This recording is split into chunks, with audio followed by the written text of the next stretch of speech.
Herzlich willkommen zu Agrarpolitik, der Podcast. Wir sind in der 16. Staffel angekommen und gehen der Strukturentwicklung auf den Grund. Wir fragen nämlich, wie kriegen wir die Kurve? Wir beleuchten, wie sich Betriebe verändern, welche Kräfte dahinter stehen und wie dieser Wandel aktiv gestaltet werden kann. Die 16. Staffel ist eine Koproduktion mit dem Agrarpolitikforum der HFL in Zollikofen. Das Agrarpolitikforum vom 28. und 29. August geht der Frage nach, wie denn Politik, Praxis und persönliche Entscheidungen zusammenspielen und wie denn zukunftsfähige Strukturen der Land- und Ernährungswirtschaft aussehen können. Unter www.agrarpolitikforum.ch finden Sie alle Informationen zum Programm. Cette saison est réalisée en coproduction avec le Forum de politique agricole suisse de la Haute École des Sciences Alimentaires, Agronomistes et Forestières à Zollikofen, qui aura lieu le 28 et le 29 août 2025. Nous posons la question comment l'interaction entre la politique, la pratique et les décisions prises personnelles interagissent et créent la transformation structurelle dans l'agriculture. Vous trouverez toutes les informations online et cet épisode aujourd'hui, c'est la dernière déjà, et avec un guest, une hôte assez intéressante, c'est Joseph Marietta. Joseph, il est ingénieur agronome et comme vous déjà avez entendu, cet épisode c'est en français. Joseph habite à Caumont, ça c'est une commune dans le sud-ouest de la France, dans la région d'Occitanie, Tarn-et-Garonne. Joseph, tu es ingénieur agronome, tu es agriculteur. Bienvenue dans le podcast. Bonjour, merci. Peux-tu nous brièvement expliquer l'évolution de ton exploitation ici à Caumont? Alors, tout d'abord, bienvenue à toi, Hans. Je suis tout à fait ravi de t'accueillir et de partager un moment avec toi pour échanger sur mon parcours professionnel et mon métier d'éleveur, puisque je suis éleveur avant tout, et éleveur en agriculture biologique. Ce dont nous sommes très fiers et très heureux de pouvoir pratiquer ce métier. Donc mon parcours pour arriver à notre situation d'aujourd'hui, c'est d'abord une formation agricole et quelques années d'exercice comme technicien agricole dans une chambre d'agriculture en Côte d'Or. Et puis une installation comme éleveur en 2004 avec mon épouse ici en Occitanie sur une ferme que nous avons rachetée puisque l'un comme l'autre n'avions pas de parents éleveurs. Donc nous avions décidé de nous lancer car nous aimions ce métier et nous souhaitions avoir cette vie au grand air que permet l'agriculture. Et donc les étapes les plus importantes depuis 2004 ont été bien sûr après notre installation un changement radical de notre système de production qui a été amorcé à partir de 2010 où nous avons fait le choix de l'agriculture biologique.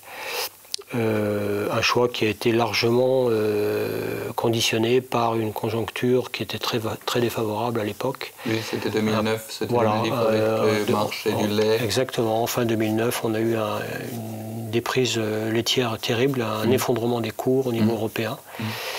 Et parallèlement à ça, une explosion des prix des matières premières, notamment de l'aliment du bétail, et des engrais, puisqu'à l'époque nous travaillions donc en agriculture conventionnelle, donc on avait recours évidemment à de l'aliment du bétail et des engrais chimiques.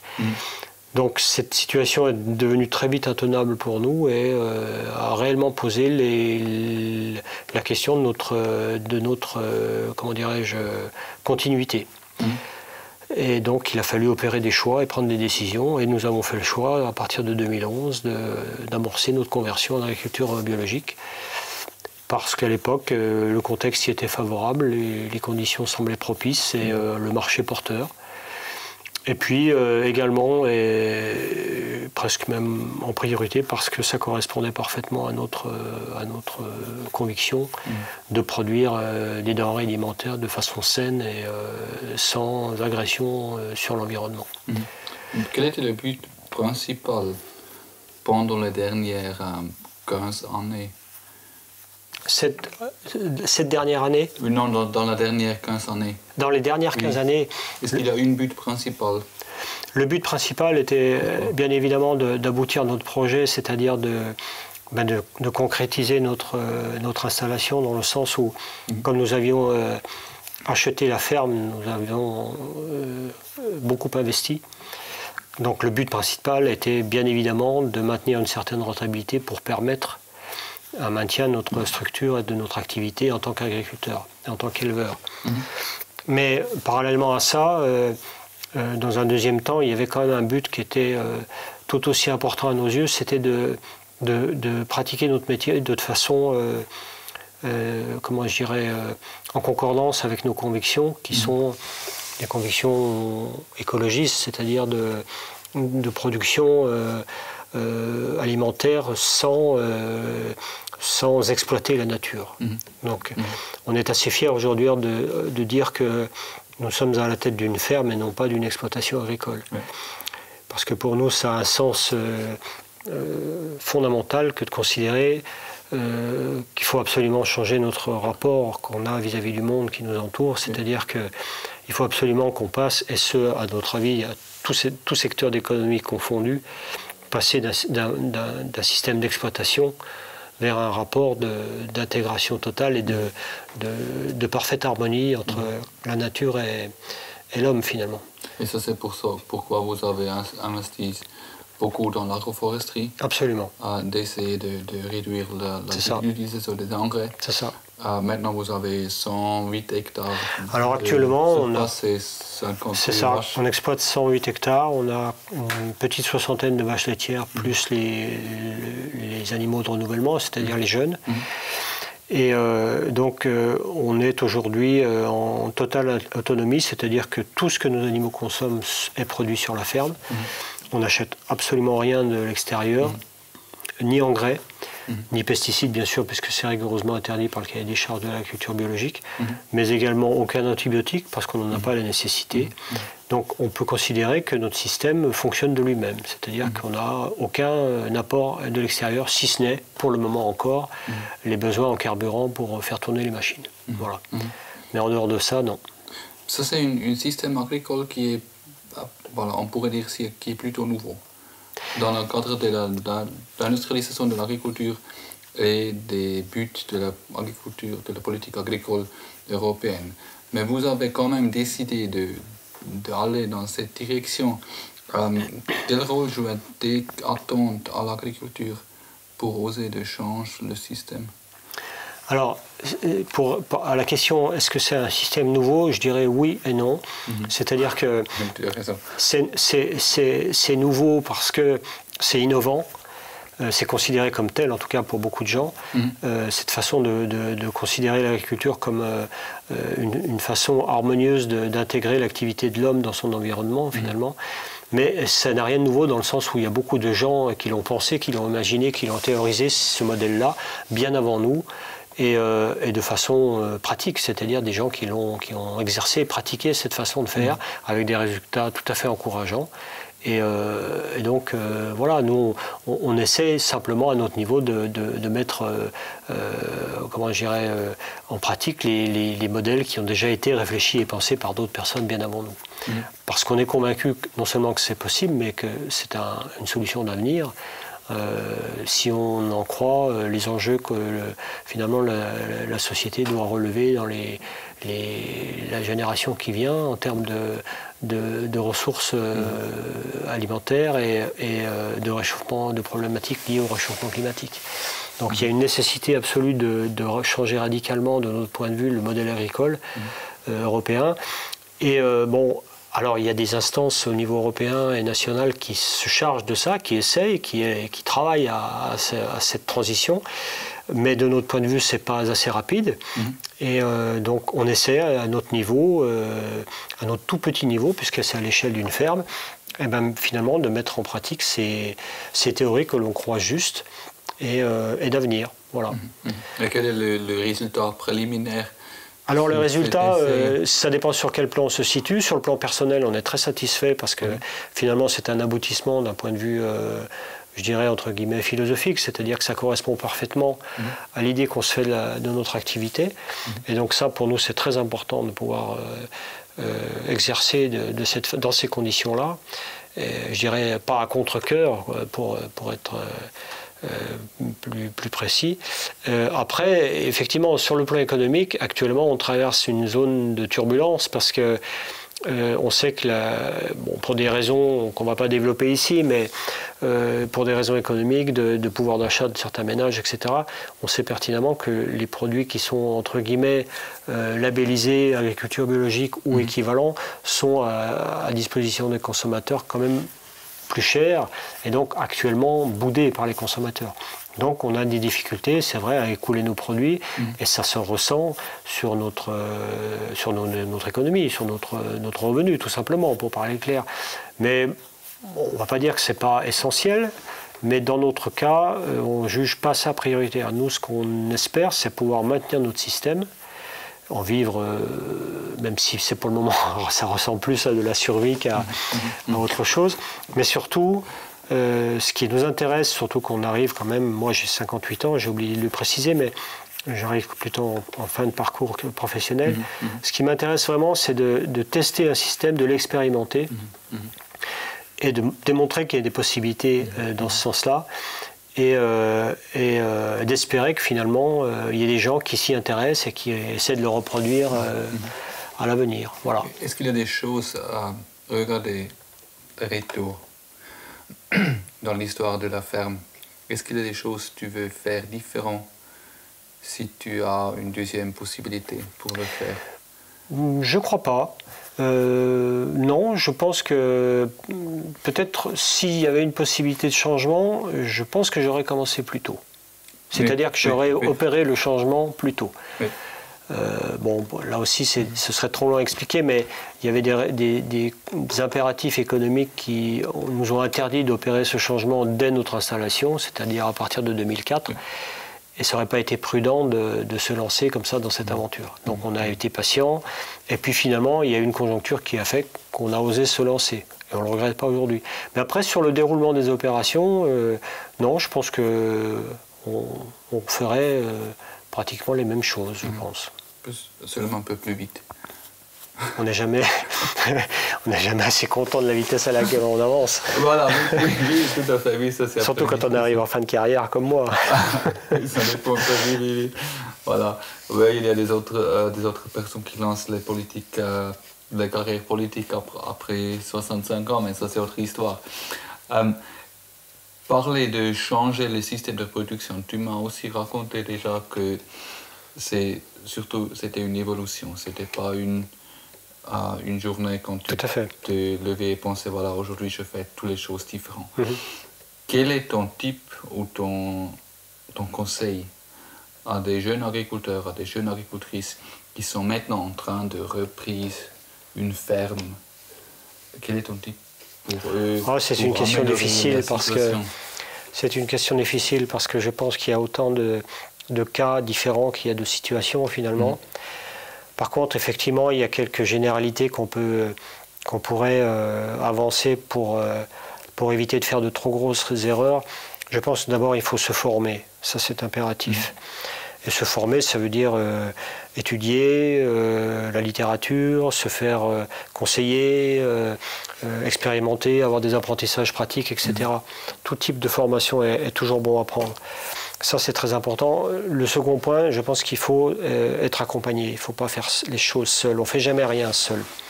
Donc, il faut arriver à trouver des supports, un encadrement ou des structures qui seraient à même de nous guider. Simplement pour peut-être nous mettre en relation avec d'autres personnes, avec d'autres compétences, etc. Ça aussi, c'est très important.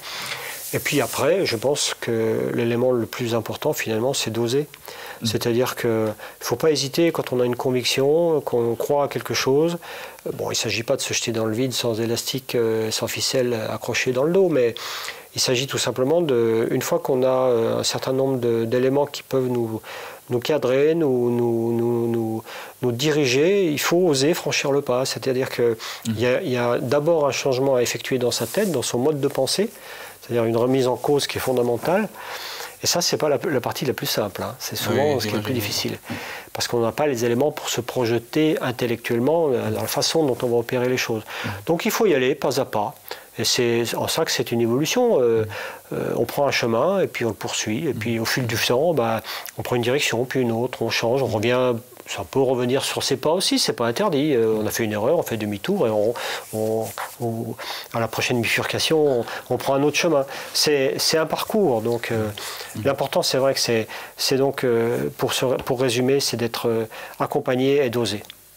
Et quel rôle après, si on parle de la compagnie des agriculteurs, c'est très vite de dire, voilà, c'est nécessaire d'avoir des conseils privés ou officiels, des soutiens dans alors, le par système accompagnement, politique. oui, par accompagnement, j'entends surtout, comment dirais, c'est presque l'accompagnement que pourrait accorder un grand frère à son petit frère. Vous voyez. Donc ça peut être un autre agriculteur. Oui. Qui a connu une expérience comparable. C'est pas nécessaire d'avoir des services de conseil. Pas toujours. Pas toujours. Pas toujours. Oui. Alors c'est à prendre aussi parce qu'il y a des services qui sont intéressants, qui sont compétents, qui sont utiles. Mais là aussi, il faut opérer un tri parce qu'il y a des gens qui peuvent profiter de ce genre de situation et peuvent vendre un service qui est inadapté. Pas forcément mauvais, mais pas adapté à sa situation. Et quel est après le rôle de la politique agricole? Si tu prends ton développement ici à la ferme, est-ce que c'est possible parce que tu as trouvé des soutiens dans le cadre de la politique agricole commune de la UE? Ou c'était possible quand même la politique? Alors, ça a été possible, je vais dire, à la fois grâce à la politique agricole et à cause de la politique agricole. C'est-à-dire à cause de la politique agricole parce que justement, précisément le modèle d'agriculture qu'on développe en France depuis maintenant, en France et en Europe, mais depuis maintenant plus de 50 ans, 60 ans, avec une accélération radicale à partir de 1990, avec une intensification toujours plus importante du modèle agricole, une simplification du système, enfin, etc., a conduit à notre réflexion, donc nous a incité à changer de modèle. C'est pour ça que je dis que c'est à cause. Et puis grâce à la politique agricole aussi, parce qu'à l'époque où on a opéré ce changement, effectivement, il y avait quand même des aides qui n'étaient pas inintéressantes pour accompagner ce changement d'un point de vue économique, sans lesquelles on n'aurait pas pu tenir, c'était pas possible. Donc c'était bien d'avoir ces accompagnements. Ça a été réduit.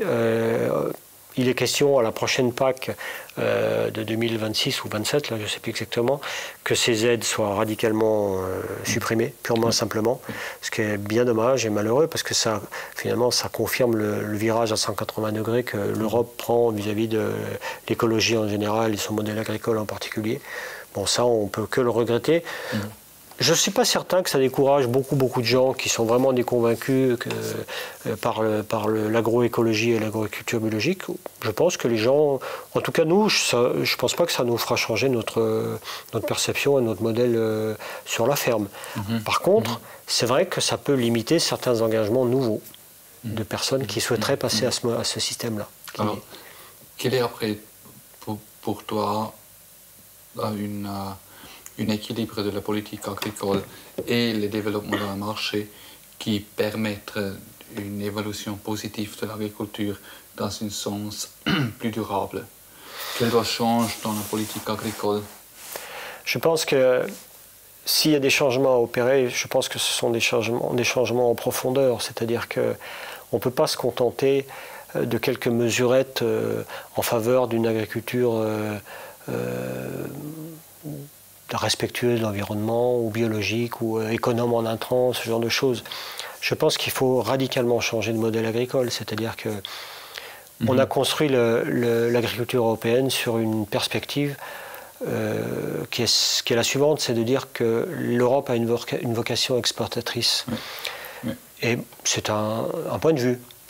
Mais ce n'est pas forcément évident. Et la preuve, c'est que on pourrait très bien vivre sur un marché intérieur européen, c'est-à-dire produire pour l'Europe et se limiter à la production, en tout cas pour la majorité de la production, à la consommation européenne. C'est déjà un marché conséquent.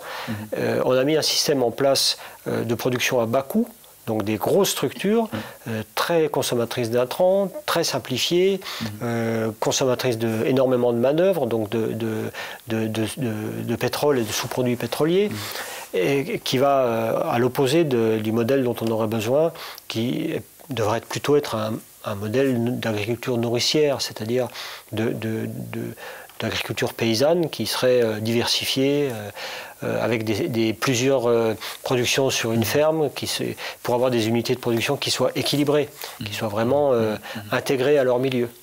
Là, on met je pense que le drame, il vient essentiellement du fait qu'on met le producteur européen en concurrence avec n'importe quel agriculteur dans le reste du monde. C'est-à-dire que pour notre partie qui est la production laitière, on nous met volontiers en concurrence, par exemple, avec un producteur de lait en Nouvelle-Zélande, dont les conditions de production n'ont strictement rien à voir. Et fatalement, les avantages comparatifs d'un agriculteur néo-zélandais sont beaucoup plus à son avantage que nous, ici en Occitanie, pour la production du lait. Mais quel intérêt ? Quel intérêt d'aller importer de la poudre de lait de Nouvelle-Zélande pour la consommer à l'autre bout du monde? C'est complètement idiot. Il vaut mieux s'acharner à faire produire le maximum de choses là où c'est possible de les produire et se limiter à un marché local, c'est-à-dire qui serait européen. Et bien évidemment, avec le minimum de recours aux pesticides et aux intrants chimiques.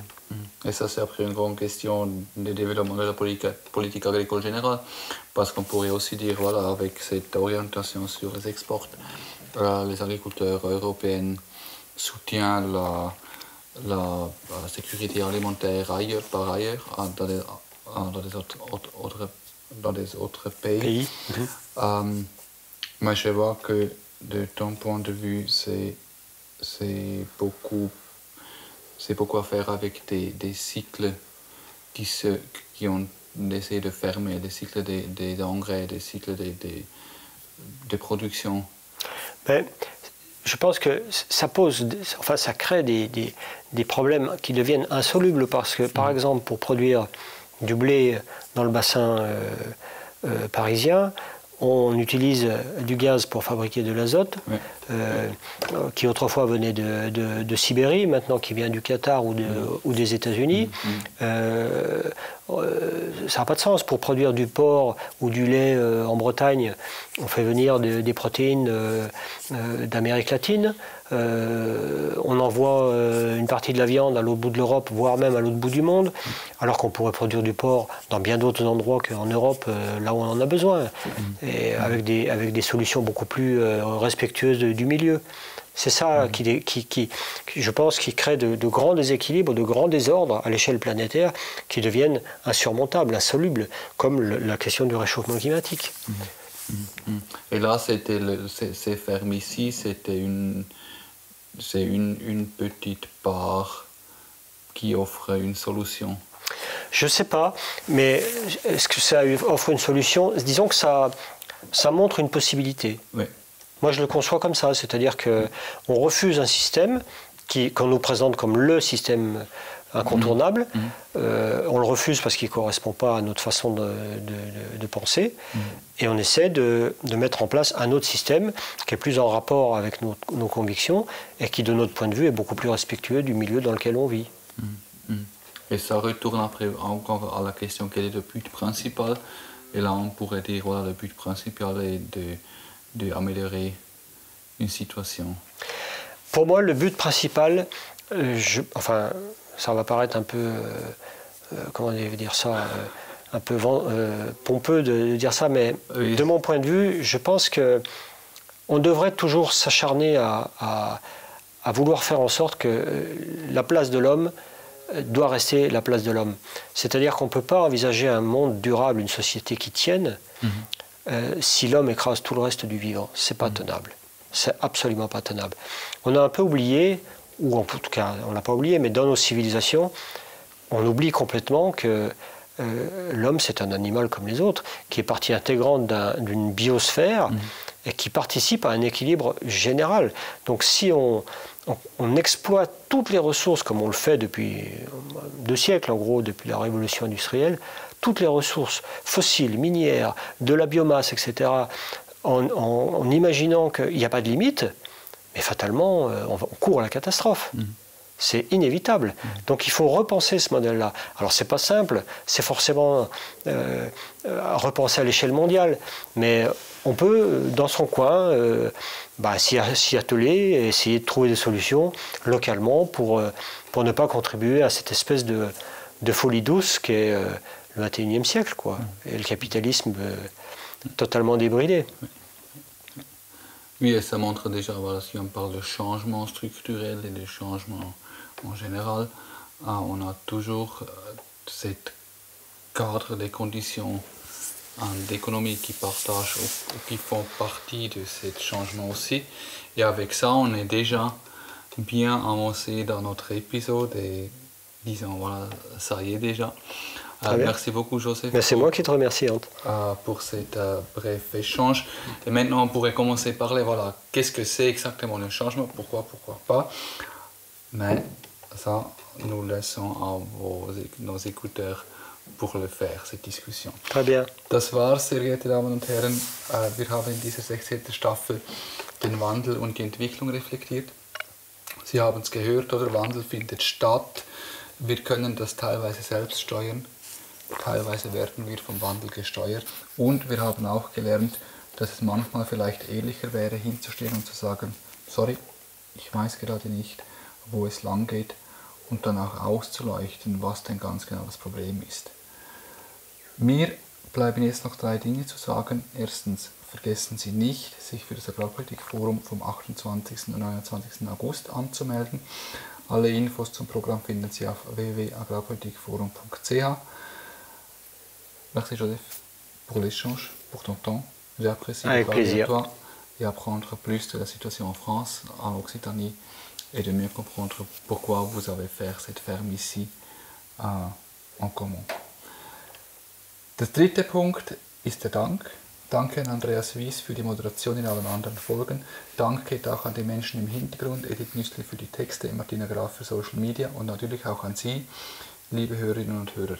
Ohne Sie gäbe es diesen Podcast nicht und gerne dürfen Sie sich mit Inputs, Hinweisen und Ideen zu Folgen und Staffeln bei uns melden unter info@agrarpolitik-podcast.ch. Wir sind offen für Manöverkritik, Kollaborationen, Feedback aller Art und immer auch froh um Hinweise zu spannenden Gesprächspartnerinnen und Gesprächspartnern. Auf www.agrarpolitik-podcast.ch finden Sie alle bisherigen Folgen und dort können Sie auch unseren Newsletter abonnieren. Und damit sind wir am Ende. Vielen Dank fürs Zuhören. Mein Name ist Hans Jäger und ich wünsche Ihnen einen erfolgreichen Tag.